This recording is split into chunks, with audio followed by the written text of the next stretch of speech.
Hello, grade 6. It's Sunday evening.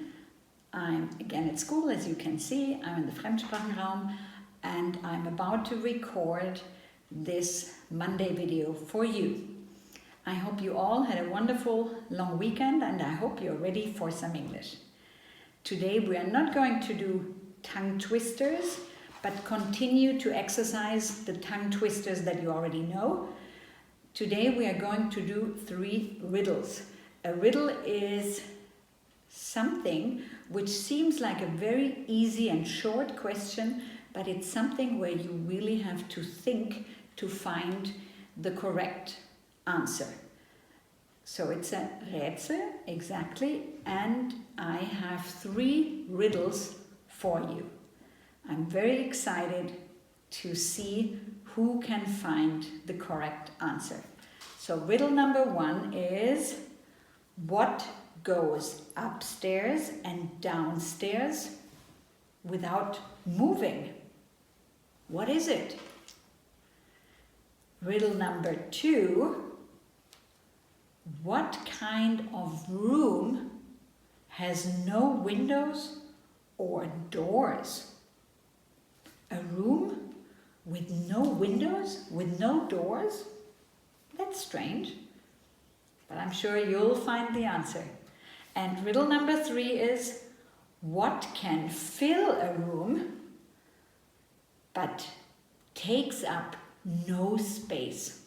Doesn't need any space. Space meaning Raum.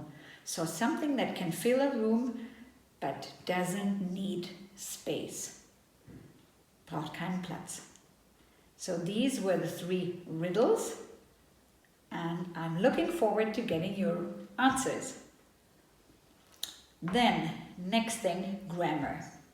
I know you're all busy working on your fairy tales, but nevertheless, I thought that at least some of you are happy to get a worksheet, a grammar worksheet to work on during the whole week. I'm sure some of you are bored and they're so happy and excited to work on their English. So this is a grammar worksheet. It's the question words culture quiz. You got it in today's post. And it's a quiz not only about question words, which I'm going to read with you in a second, but it's also a quiz about general Anglo-Saxon culture. I'm very curious who of you finds the correct answers. Now, if you don't know the answers to the questions, it doesn't matter. You can still put the right question word in the right place. So I'm going to do the first 3 with you. So you all get your worksheet, question words culture quiz, and we're going to do the first 3 together. So question number 1, discovered America. Which question could it be? Question word, sorry. When, just to remind you, wann, where, wo, whose.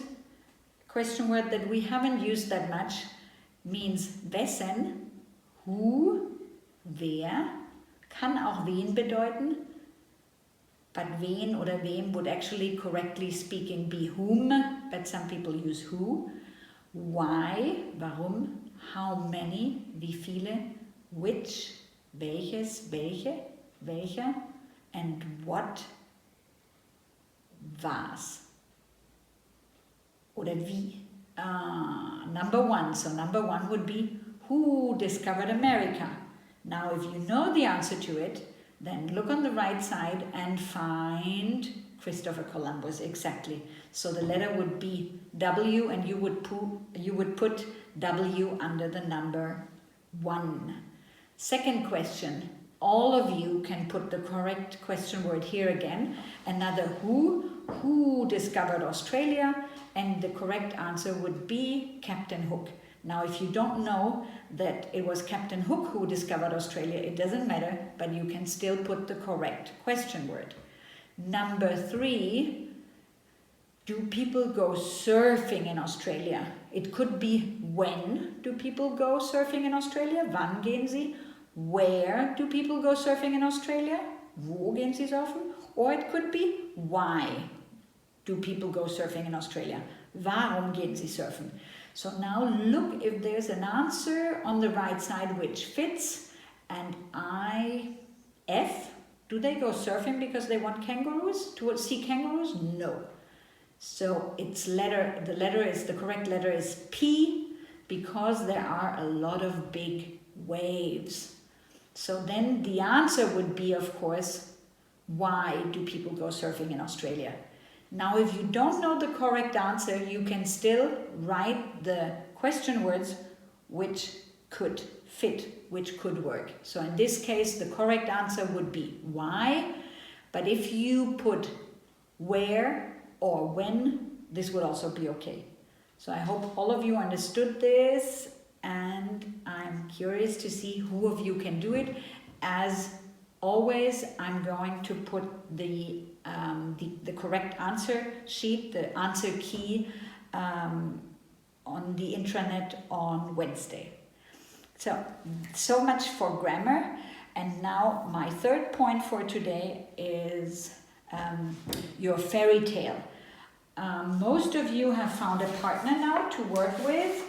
There are a few kids who haven't told me yet if they're working with somebody. So if you haven't told me yet whom you're working with, or if you're working alone, please let me know as soon as possible. Let me know if you're working alone or if you're working with a partner, and who is your partner. If you have already told me, then it's fine. No need to tell me again. You remember that I already gave you some expressions, I gave you some characters, I gave you the standard sentences to start a fairy tale with. Es war einmal, once upon a time, und das Ende, und wenn sie nicht gestorben sind, dann leben sie noch heute, and they all lived happily ever after. So these are the two, the beginning and the ending. Now in the middle, when you start your fairy tale, it is important to say who is part of the story. So to give your characters, it is important to explain where everything happens. And a fairy tale usually starts at home, then something happens away, and then the characters come back home again. But you don't need to do that. But what I wanted to give you today are a few helpful expressions that you can take as they are and include in your fairy tale. And we are going to read them together. So it starts with completely, somewhat, unexpectedly. The next one is disappeared or appeared, in order to, or simply to, in the very next moment, the very next moment, the next moment. It seemed as if, much earlier or earlier, much later, a little later, much later that day, that week, that month, right in the middle of, or in the middle of, the previous, unsurprisingly, surprisingly, after a little while, after a while, accidentally, by accident, after that, next, then, almost, nearly, as expected, predicted, promised, as if, by magic, as soon as, at exactly the same time, or at the same time, or while, at just that moment, at that moment, by total coincidence, by coincidence, coincidentally, by chance, to assume, because of that, by the time, as a consequence, deliberately, on purpose, despite his, her, my, our, their misgivings, at last, eventually, in the end.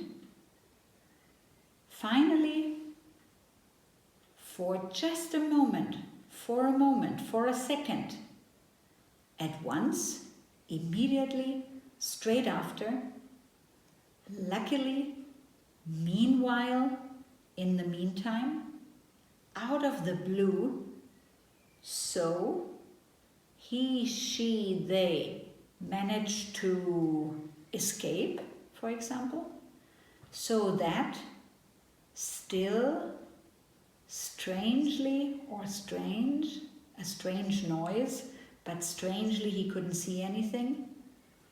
All of a sudden, suddenly, to his, her, my, our, their surprise or complete surprise, threatened, to his, her, my, our, their relief, unfortunately, fortunately, until dreaded, was looking forward to, without any warning, the following, the next month, day, hour, summer, then I'd never und interrupted. So when you're writing a fairy tale, have these sheets around you, the characters and these useful expressions from today and your irregular verbs, and all the ideas are in your head, and it's going to be so easy to write a lovely story. Okay?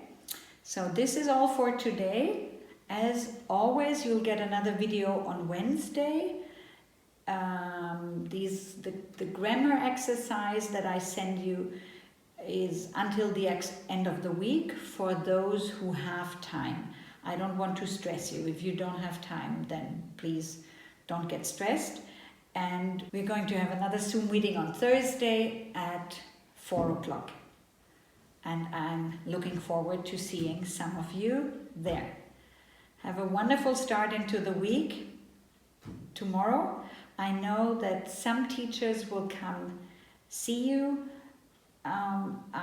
Sadly, I don't have the time to come visit you because I'm very busy with my 5 classes and with these videos and with all the Zoom conferences, but I'm looking forward to seeing many of you on Zoom. Now, bye-bye grade 6 and talk to you soon. Bye-bye.